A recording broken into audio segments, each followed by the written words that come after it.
2012, the last time that Wales won a Grand Slam, beating all teams, including the mighty England at Twickenham.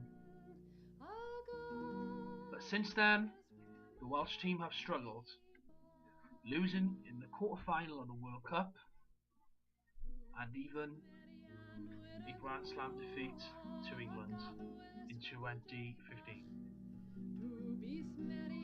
But the national game is still on the rise in Wales, but the four Welsh regions are really struggling in terms of performances, in terms of financial income, in terms of quality, and of course the lack of attendances at regions matches.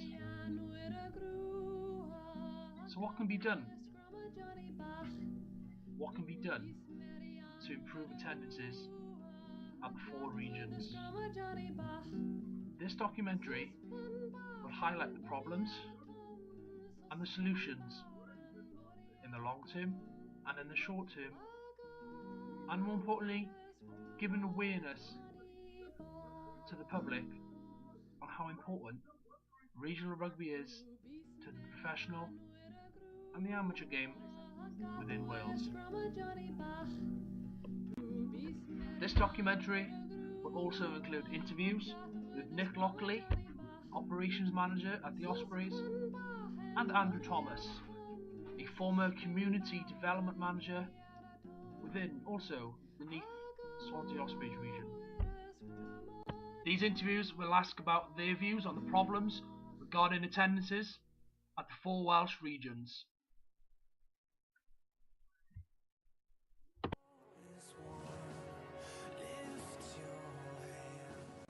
(2009 to 2010), the last time a Welsh region has won a Magners League title.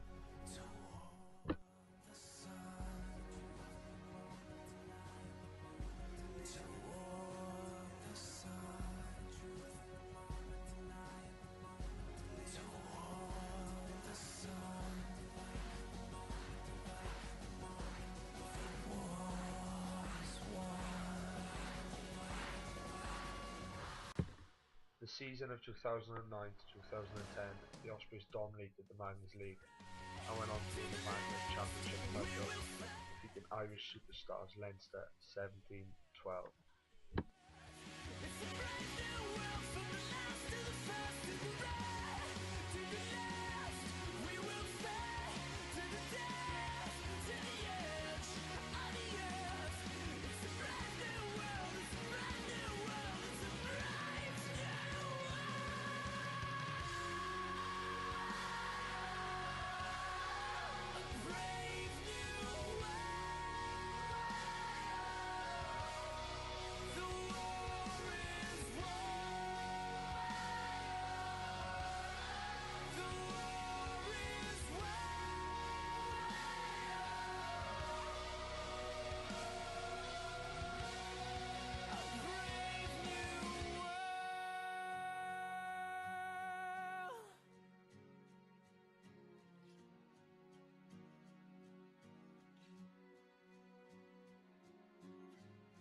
In 2009, the Cardiff Blues region moved to the Cardiff City Stadium, where the capacity is 27,000.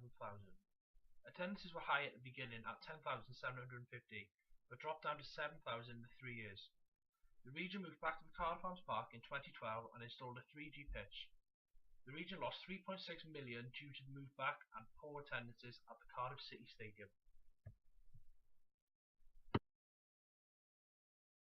Up next is an interview with Andrew Thomas, former Ospreys employee and now lecturer at UWTSD Swansea. Okay, so now we are with Andrew Thomas. Andrew was a community development officer with the Ospreys before taking up his role in UWTSD Swansea. Thank you for agreeing to interview us, Andrew. No worries. So what we are doing as part of our studies, we are trying to do a documentary explaining the current problems with regional rugby in Wales, and trying to sell what regional rugby is to the public in Wales, and how beneficial it is, and how important it is to regional rugby and obviously professional rugby in Wales. So just got a few questions, if that's okay with you. Yeah. So just briefly, just explain to us what your role in the Ospreys was. My role for the Ospreys and with the Welsh Rugby Union as well was I was responsible for rugby in East Talbot, community level through to Ospreys, elite under 16s, under 18s, up to youth level. Awesome. And how long were you with the Ospreys for? With the Ospreys and the Welsh Rugby Union for 6 years. And were you a previous player as well? Played rugby, played Yeah. in the bottom line and a few other places. Was that before regional rugby was set up? Before regional rugby. So this was when semi-professional won the clubs before Yes. mergers. Yes. Just a quick question on that. Before regional rugby was introduced, how did you see the semi-professional game in Wales? I think if you look at the league structure, it was a lot more difficult then, because the top players were playing in the top leagues. Yeah. So if you were something like playing for a Dunfermline, the bottom line locally, etc., you were playing against virtually, if not international players who were just away from international level. Whereas nowadays you can be playing for Swansea, for example, in the Championship, and you're playing against players who are nowhere near international standards. Okay. So do you think since the merger in 2003 that professional rugby in Wales has improved? I think the systems that support the development of players has improved enormously. Yeah. Particularly with regard to pathway development, particularly amongst the regions and the 16s, 18s, Wales under 18s and the 20s, etc. That's improved enormously. The training programs that the players have. And this has helped grassroots clubs as well. Well, Obviously I guess the downside to it is that if you build players up to be potential professional, and they dedicate a lot of their time at under 18s to going to the gym before school, training after school, etc. In their own mind, they want the path of being a professional player. As a result, many won't pay for the community clubs as a result, because they're playing in other competitions and for the region. The downside of that then is if they aren't deemed good enough at that particular time, some players may get lost at the game because they won't be prepared to go back to the local club. So just a quick question away from regional rugby. As you know, in the last 5-6 years, the WRU constantly changed systems of grassroots leagues. For example, now they're improving the Premiership to 16 teams, and scrapping relegation and trying to make it more derby games. Do you agree with this view?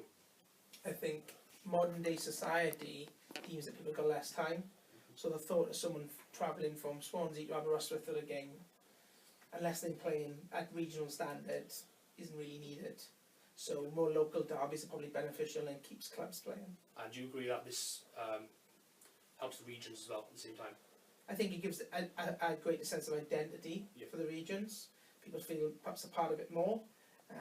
For me, they should just go a step further and just call each league within a region Ospreys 1, Ospreys 2, Scarlets 1, Scarlets 2. So you have even more sense of identity as a result. Okay, so what we're trying to explain to the public now is that attendances in recent years have been, let's just say, below par. So, for example, if you look at Leicester Tigers, or that's in England, or maybe Toulon out in France, they're pretty much selling out 25,000 every week. Yeah. Why do you think we can't do this in Wales? The greatest challenge in Wales is the majority of games are televised, which means they don't need to go to watch the game. Another challenge is it can be played Friday night, Saturday early kick-off, Saturday late kick-off, Sunday early, Sunday late. Whereas in France and England, more games are more regularly at 3 o'clock kick-off on a Saturday afternoon. So you build a loyal clientele, a supporter. And the competition levels are great there. You've got better players, you have bigger population bases in those areas. So I think that's some of the greatest challenge. Plus, regional rugby is still new. Welsh rugby has been in existence for over 100 years. So the affinity to Neath, Bridgend, Swansea, etc. has gone through generations. Where nowadays, with regional, just being over a decade old, it takes a long time for people to get an identity to it, then to have children, their children to start following the same culture as well.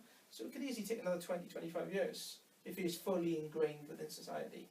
So, for example, now, if we've had a look in the last couple of seasons, Ospreys have moved some of the Anglo-Welsh competition games out to, let's say, Bridgend and Swansea. And obviously Cardiff, a couple of years ago, tried to get into Pontypridd, but they refused. Do you think that, for example, now Pontypridd rejected it and turned it down, do you reckon this harms the region at the same time? I think the integration of Pontypridd into the Blues region was important, but it's never happened. So due to the relationship with the club and the region as a result, and Pontypridd wanted to be their own region.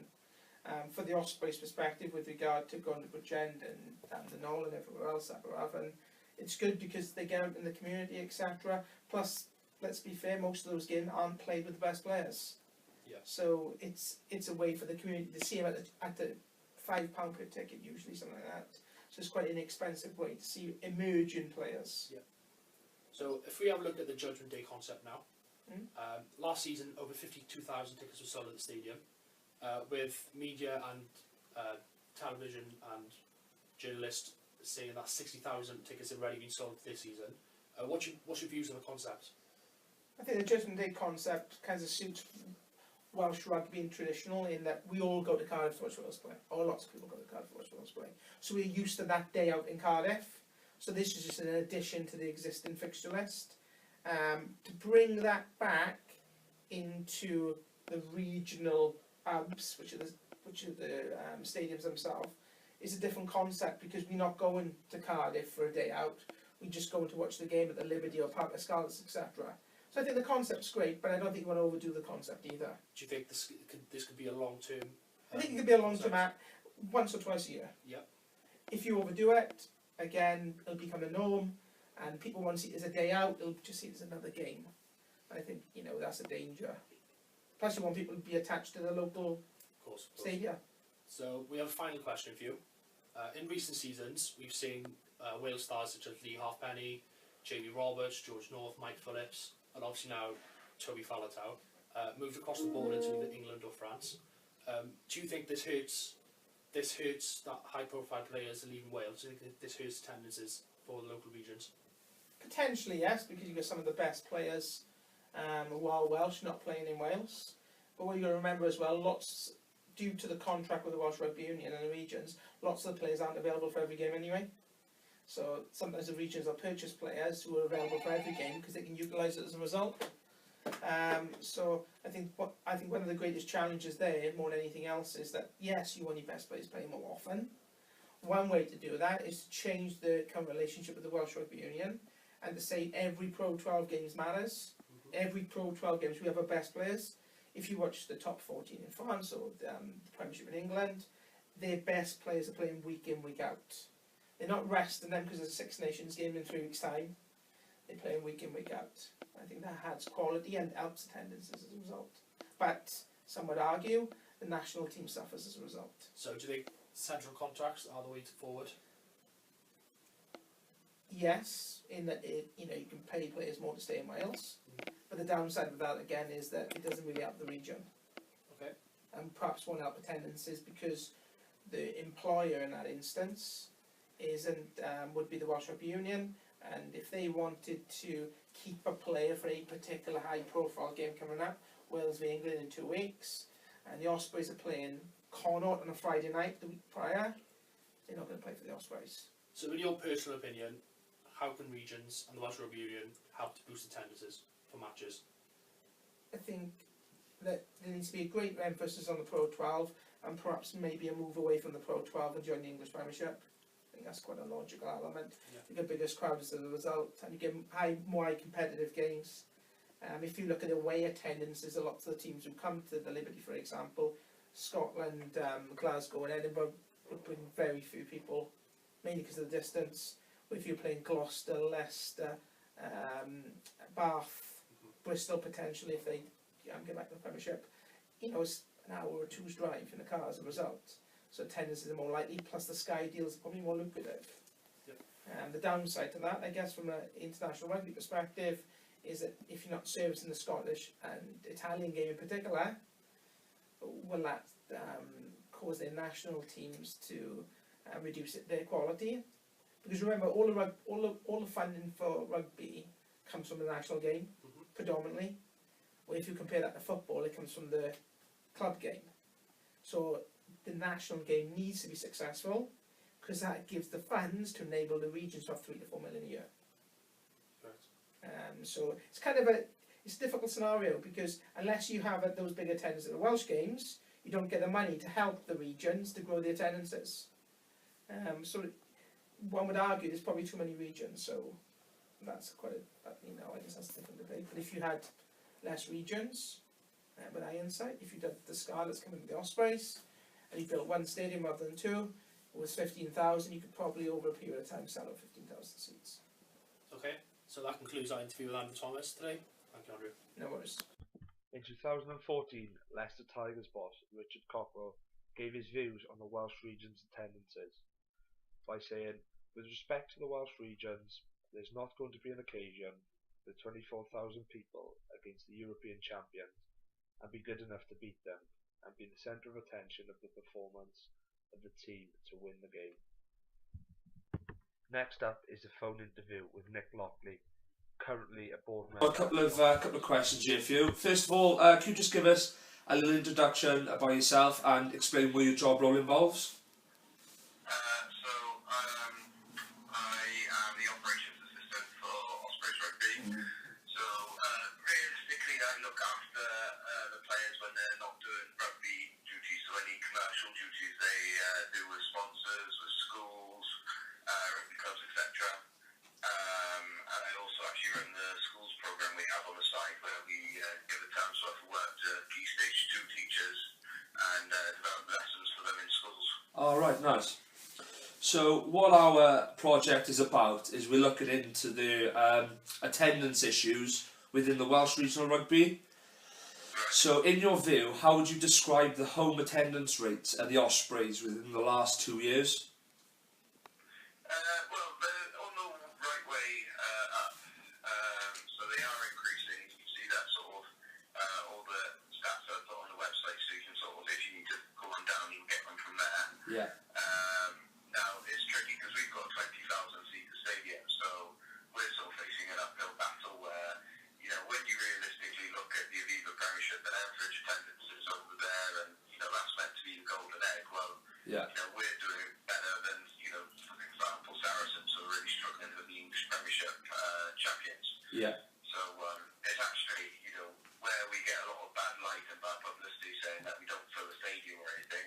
Yeah. You know, we're doing quite well, and you know, crowds are on the way up. It's just that you're not going to overnight fill it in 20,000 people. Yeah. It's just about changing attitudes and what people think, you know, is achievable and what is, you know, does work well. Brilliant. Do you think this has anything to do with Swansea City? Sharing their same stadium as Swansea City? No, to be honest, I think they're two completely separate, well, obviously two separate businesses, but, you know, competition as well. Yeah. And, you know, obviously there's never an Ospreys game and Swans game on where they can attend both of the two at the same time. Yeah. So fans can, you know, come to both if they wish. You know, some people are football supporters, some people are rugby supporters, some are both. Yeah. So it's a case of it is a different, you know, competition completely, and it's not really something that affects us massively at all. You know, it's the same as basically we're selling an entertainment package where you can watch rugby. Yeah. You know, we're also competing against the cinema or against bowling in that sense of the word, because it's all an entertainment, what people do in their leisure time. Yeah, that's a good point. Question 4 then. Do you think Ospreys would be best suited in the Aviva Premiership with regards to higher attendances and higher profile players compared to the Pro 12? I wouldn't actually say higher profile players. In the Pro 12, I think we've actually got more internationals, you know, who represented in, you know, the Rugby World Cup, for example. Yeah. So, to be honest, in that sense, I don't think, you know, high profile has anything to do with it. Now, in terms of pulling extra crowd in, you're obviously more likely to get the away support, which is where I think if we did, you know, do a sort of British league, Yeah. that's where we could look to gain numbers from. Yeah. Because obviously the likes of Treviso and Zebra, for example, aren't going to bring, you know, a massive crowd with them coming all the way from Italy. So if we're playing the likes of Gloucester or Worcester, somebody who's actually quite close by and they can travel down in a couple of hours, Yeah. then you're going to get that support. Yeah, that's okay. In recent years, the regions have seen Welsh internationals leave to play abroad. Do you think this has a knock-on effect towards the attendance numbers at home games? No, to be honest. I mean, when, you know, a couple of years back, we were known as the Galacticos, and we had, you know, pretty much a star-studded lineup, but Toulon would be, you know, Yeah.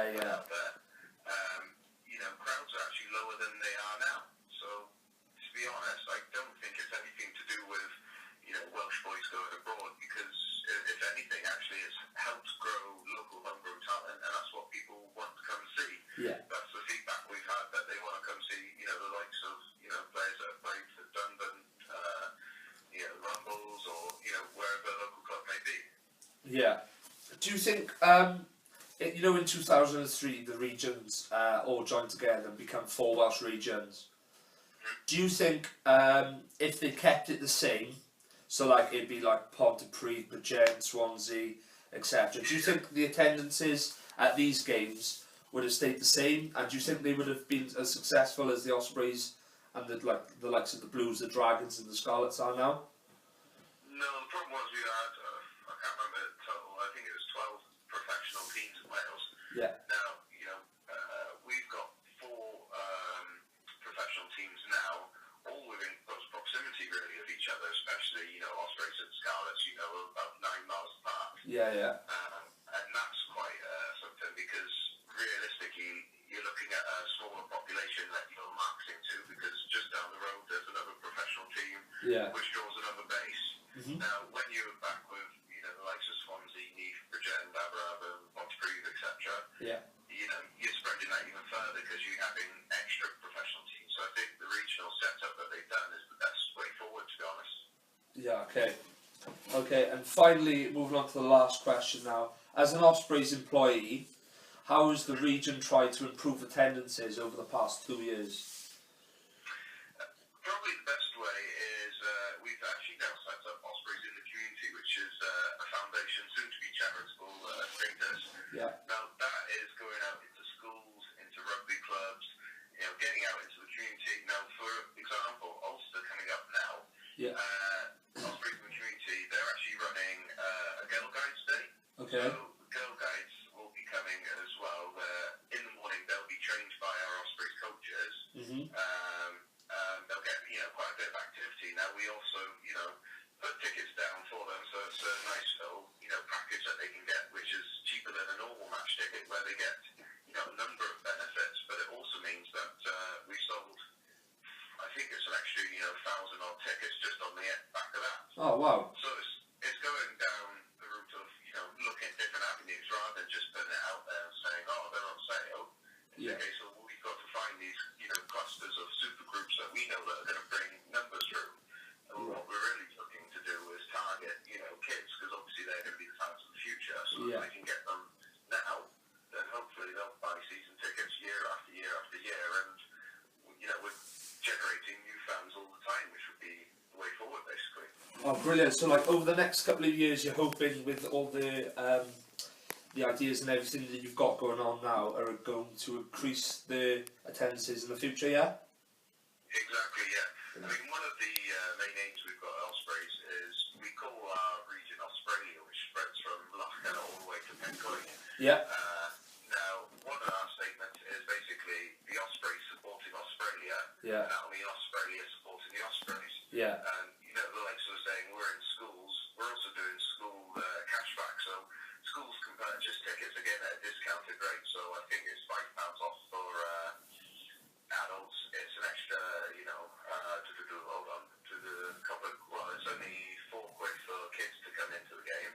Okay. And what it also means is the schools get £2 back for every ticket sold for an adult, and £1 back for every kid as well. Oh, brilliant. So the schools are selling tickets on our behalf, but they're really, motivated to do this because it's generating money for the school, and we're helping support local areas, schools, etc. Yeah. So by us supporting them, we're hoping that they'll come and support us. Oh, brilliant. Well, that settles all the questions we needed to ask you, and that covers pretty much everything we needed to know.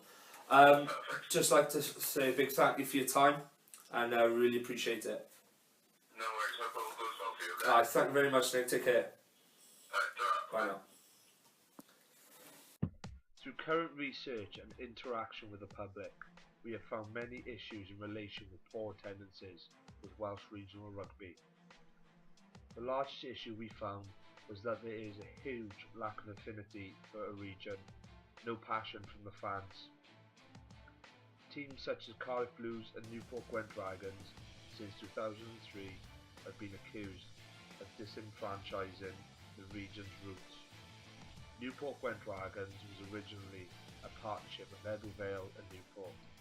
That ended when Black and Amber loyalists had a large disagreement over the name of the region, proposing Gwent Valley would have highly suited.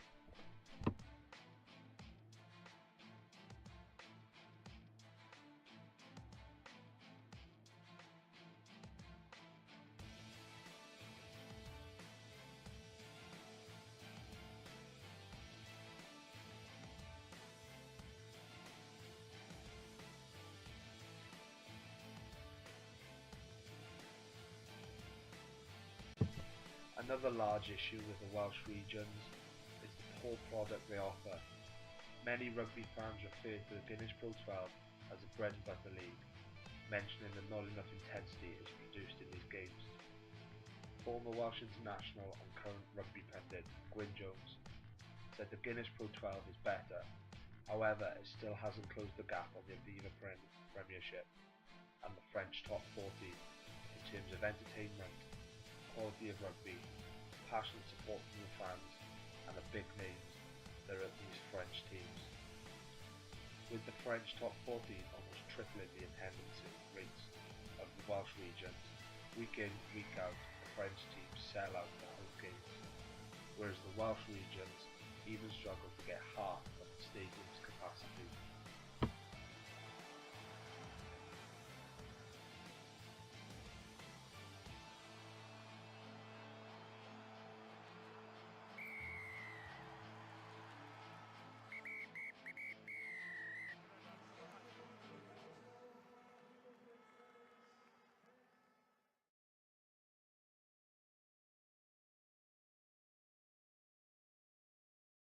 So, as we have discovered through this documentary, the 4 Welsh regions are struggling with attendances at home matches.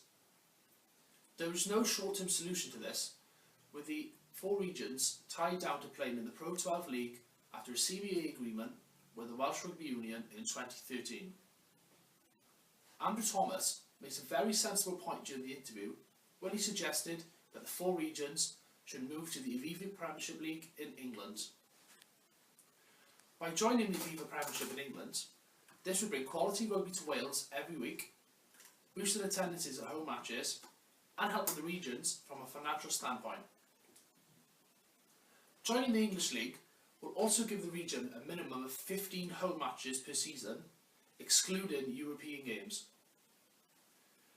In order to help the Welsh regions increase attendances, an ongoing yearly event was created in 2013 by the Welsh Rugby Union called Judgment Day. This involves the 2 West regions facing the 2 East regions at the Millennium Stadium Cardiff in back-to-back matches. Attendances have grown from 30,000 in 2013 to 52,000 in 2015, and a reported 60,000 has already been sold for the 2016 event. This should be used as a stepping stone for all the regions and the Welsh Rugby Union. We hope this documentary has covered the important points surrounding the poor attendances in regional matches and the importance of regional rugby in the professional and the grassroots game within Wales. Just like to say a big thank you to Nick Lockley from the Ospreys and Andrew Thomas, a lecturer at UWTSD Swansea, for giving us their time for us to interview them. I'm Connor. I'm Daniel. Thank you very much.